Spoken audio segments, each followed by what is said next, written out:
Welcome to day 22 of our book, The Absolute Law of Karma, written by our Param Pujya Gurudev Pandit 𝗢𝐴. Today we are going to start a new topic that's titled The Relativity of Virtues and Sins. The qualitative assessment of good and evil is always relative. On the scale of virtue, you will find people who belong to a grade lower than yours, those who are in the same grade as your own, and others who have much higher grade than yours.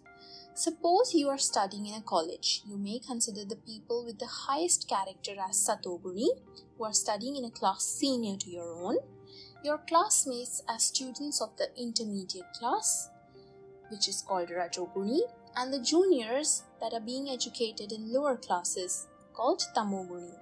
However, as mentioned earlier, this relationship of moral status is relative. For instance, in comparison to a bandit, a thief is more virtuous, has more satogun, because the latter is more humane. Compared to both the thief and the dacoit, a laborer has more satogun.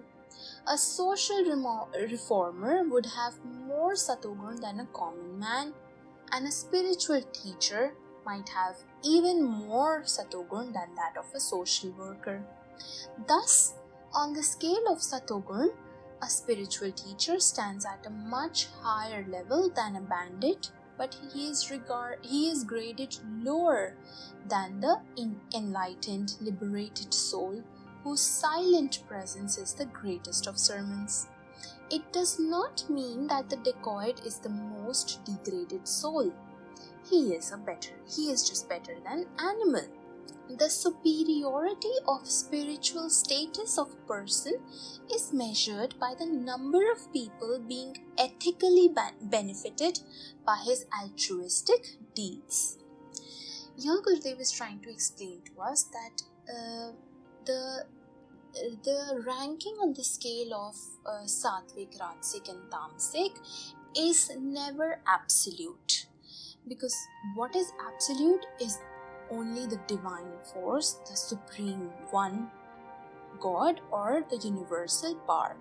Rest everything, when we compare the qualitative attributes, everything is relative. Because just like he's giving an example that a thief might be more sattvic than a bandit, and a spiritual teacher might be more sattvic than a social worker, but that doesn't mean that a thief is then not sattvic. He might also have satogun, but a lot less, or at least relative to the bandit he has more satogun, and relative to a social worker he might have less satogun. But the ranking on this spiritual scale, on the scale of qualitative attributes, is only and only truly measured by how ethically and morally other people are being benefited by the altruistic deeds of this person. Altruistic deeds means the deeds that are being selflessly done, or the deeds that are being done with the motive of giving back to the society or doing something for other people. That those deeds are altruistic in nature. And how many people are being benefited by it in a moral, ethical and fair way is the only measure of defining the ranking or the superiority status in the spiritual parlance. On the lowest level, a self-centered person acts only for the welfare of his own family. A dacoit does not rob members of his own family. A thief does not commit theft in the house of a friend. For a social worker, welfare activities are confined to a particular class or community. The spiritual teacher works for the enlightenment of all human beings. The enlightened souls see all living beings as manifestation of God, be it a man or a beast, a plant, or even animal or innate objects. In a nutshell, in the process of progressive evolution, before attaining self-realization, all living beings are at different stages of conscious awakening. Everyone lives with lack of one virtue or the other. When all impurities are removed, nothing can stop a person from reaching the ultimate state of liberation from the cycles of birth and death. This is the ultimate goal of human existence. So here Gurudev is trying to explain to us that how by having relatively more or less quantities of a particular attribute or having more or less satogun, it confines us differently as to how we perceive the community around us. So if a highly enlightened or self-actualized being will see at a stone also with the same compassion with which he would see an animal or a human being, but a newly formed spiritual teacher might not have that high level of compassion, but still he would be working for the greater good of a bigger, larger community than a dacoit would, because a dacoit would only spare probably his own home or own family, but will, go and loot all others in the city. So these are different levels of consciousness or different levels of awakening that are different for different people on the spiritual scale of progressive evolution. And to keep evolving on this scale is the ultimate goal of human existence, because the goal of making Atma one with Paramatma is the ultimate ambition.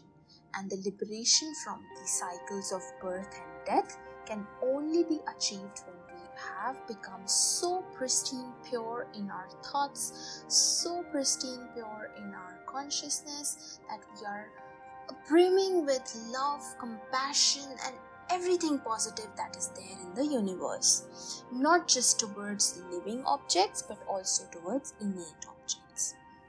It sounds a bit insane when we say it, but that is the level of compassion that one has. I would like to quote an example of Ramakrishna Paramhans, who was actually the previous birth of our Gurudev Pandit Sri Ram Sharma Acharya. So when Ramakrishna Paramhans used to walk on grass, he would sometimes cry because he couldn't bear trampling the grass with his feet.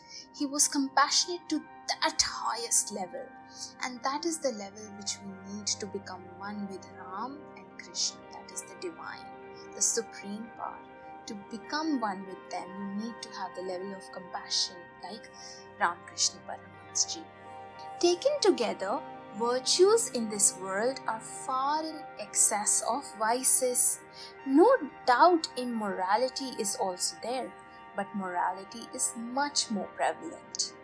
There is more enlightenment than ignorance in this world. There are bad people everywhere in the world, but they have more virtues than vices in them. We should keep in sight only the goodness of the world, enjoy the beauty of the virtuous, and work for the enhancement of these virtues. So if we work towards strengthening our merits, if we work towards strengthening that is positive or that is good, then we shift our focus from that which is demerited or that which is not virtuous or that which is a vice in us. And just the shift in that focus will help us so much in becoming free of impurities in our thoughts that it will automatically and immediately help us in the progressive evolution on the spiritual scale by imbibing more satoguna in our consciousness. Nature has made a provision of day and night. to teach us how to behave in the world. During the day, we keep awake, take advantage of the sunlight for working, and prefer to live in an illuminated place than living in darkness. Light gives us the advantage of acquiring knowledge through sight. When darkness of night descends, we go to sleep, or if required to work, use artificial light. Because of the natural structure of eyes, man intrinsically prefers to live in an illuminated environment. Light makes our perspective illuminated. In the light, we clearly see objects as they are and dispel our ignorance about them. It shows that we should ignore the dark side of the world and become more enlightened by preferring to look only at the brighter aspects of human personalities, which is their virtues, their merits, their good, their positive, and everything that is going to help them enhance these virtues. So here Gurudev is trying to tell us that even by nature, when probably there used to be no electricity, there was by nature man used to get up before sunrise, work through the day in sunlight, and then retire to bed with sunset, because intrinsically we are made to work in illuminated environment that has natural light, because light makes our perspective illuminated and dispels ignorance. If you have read the shloka tamsoma jyotirgamaya mrityorma amritam gamaya astoma sadgamaya, this means that tamsoma jyotirgamaya, everything that is tamasic, O Lord, help me to abandon everything that is tamasic and take me from tamasic to jyoti, take me from the darkness to illuminated path. This shlok in itself is one of a very profound prayers in Sanatana Dharma, in the Hindu Dharma, that says, "O dear Lord, take me from darkness to illumination, take me from bad paths or from vices to virtues, and take me from the thought of mortality to immortality." That means help me realize my true nature, the inner self, the real nature of the spirit, which is one with Paramatma.